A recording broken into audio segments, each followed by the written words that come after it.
How do you feel about helping your community? You're helping. Try it yourself. Yeah. I'm drinking the amazing caramel. That's teamwork, right?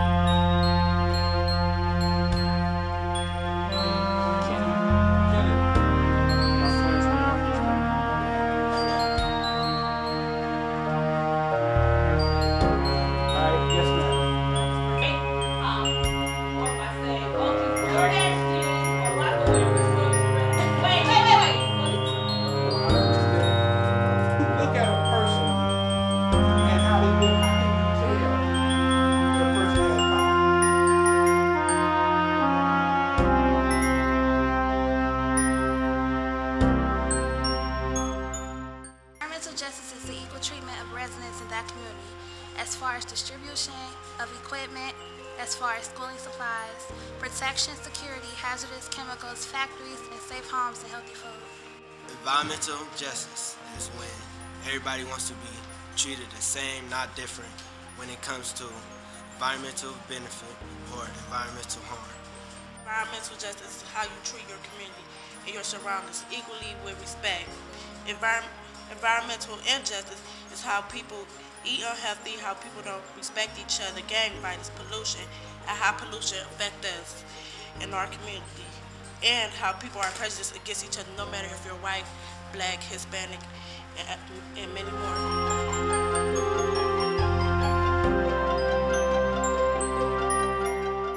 Environmental injustice is unfair treatment and unfair distribution of quality material, schooling, food products, housing. I chose this topic because the injustice creates an uproar in our communities and stirs up anger because we don't have the materials necessary and the mobility to create opportunities for ourselves, and it brings violence that comes along with jealousy and hatred.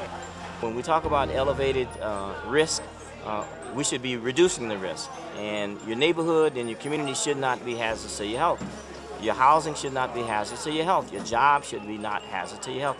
And those are the kinds of things that we try to convince people in our movement and in communities that are more impacted by environmental problems, that the environment is where we live, work, play, worship, go to school, as well as the physical and natural world. And all those things combined, no matter what your job is or what your career is, if you breathe, if you air, if you drink water, and if you eat food, you are an environmentalist. The people in your environment is doing the violence, so it encourages you to do the violence. It's there.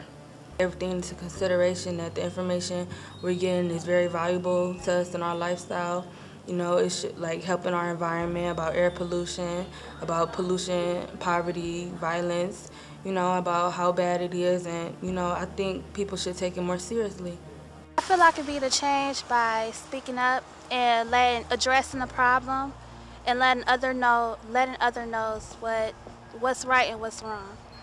This program is excellent as far as knowing about their surroundings and how to better themselves as an advocate in their own communities, and just, you know, gain the knowledge and the materials necessary to help them as a person.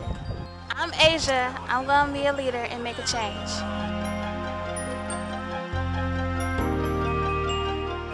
The environment has a lot to do with what goes on around you, what happens to you and your peers.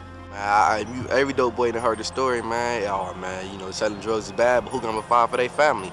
I feel where you coming from on that one, but what are you doing to people's family that you're selling into? The drugs and violence, you could keep yourself from that though.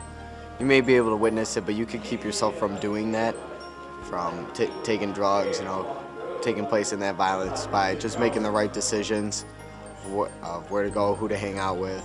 I could be an advocate by standing up for people's rights. Justice story people's lives, their families, and communities. I have a voice in my community, and it's time to change some things. I'd probably change, you know, probably try to make a couple more role models, you know, who to look up to, make sure they're the right person to look up to, the right person for the little kids to be following, you know, show that you're making the right decisions and that they'll want to do the same. I'm a leader and I'm gonna make a change.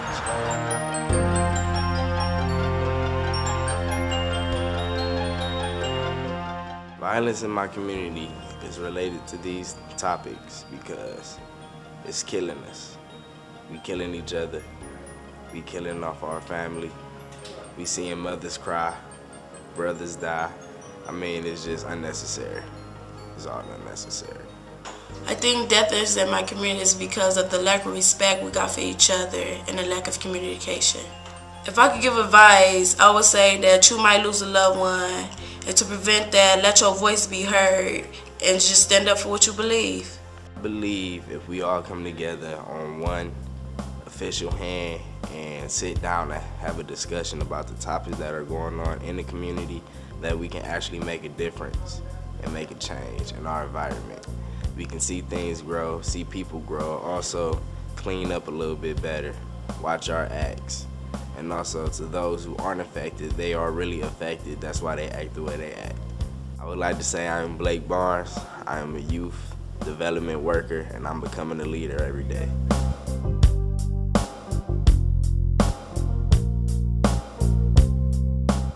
Well, there's like a lot of problems going on in our community, you know, like gang violence, you know, kids bullying, and like just a lot of things that's wrong that we need to fix in order to have a better society for ourselves. It's dangerous just walking on the street to walk to work. So just to walk to the recreation center is dangerous.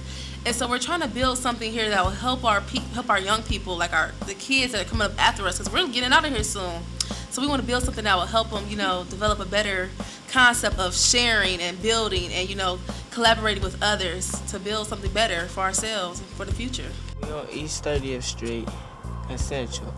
And it's about 5 games in this hood, and they are YHF, HF, and some other games. People join gangs just to be followers and all that, trying to show off themselves. What I would like to see change in my community is the older kids, like people my age, like 18, 17, 16, because they're basically the ones that's like doing all the violence and having the guns and all that kind of stuff. So and I know like the younger kids, they see that and they think that's like what they're supposed to do, and that's not the case. I want to show like younger kids, you don't have to be a drug user, you don't have to be in a gang or anything like that to be cool, I guess. Like, you have children around you every day, and the fact that they're around environments that are in so much disarray is a bad thing, because they will grow up learning the same things they see in their environment, using their environments to destruct their lives. No, when I grew up, people really didn't talk about the environment. You knew about the streets, because in these neighborhoods and the projects, everybody knew about the streets. That was the fastest growing communication and conversation there was. How to get a pack, how to survive, how to come out here and sell something, make some money. There was really nothing to talk about the environment, on how to grow, what foods to eat, what was good for me, what was healthy. So therefore, most people fall into bad trends. Get unhealthy diets, become diabetics, high sugar, high blood pressure. They call it depression, anxiety, because they can't get a job because of the streets, because they wasn't taught what to do. I would change the fact that they're putting all these restaurants in our neighborhoods, because it's contributing to obesity, contributing to unclean air. A lot of gas stations in the neighborhood are contributing to gases in the fumes and stuff like that, and just basically try to reconstruct our neighborhood so it can be safe for anybody to live in. I really think that's sort of bad for people like our youth and other people around us, because we would like to be healthy, but some people just chose to go to McDonald's or something because it's close. So I think that's sort of bad for our environment, that we don't have really fresh foods. My mother was diabetic.